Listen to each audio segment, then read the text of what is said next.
Turning your engine 10J545.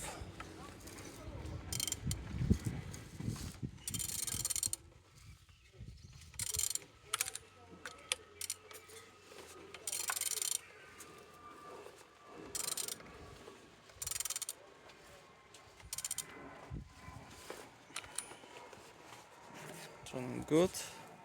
And the front engines looks good, as you can see, no damage. Compressor, look nice. Altimeter in good conditions, no broken. And on the Z sides, everything nice. Starter,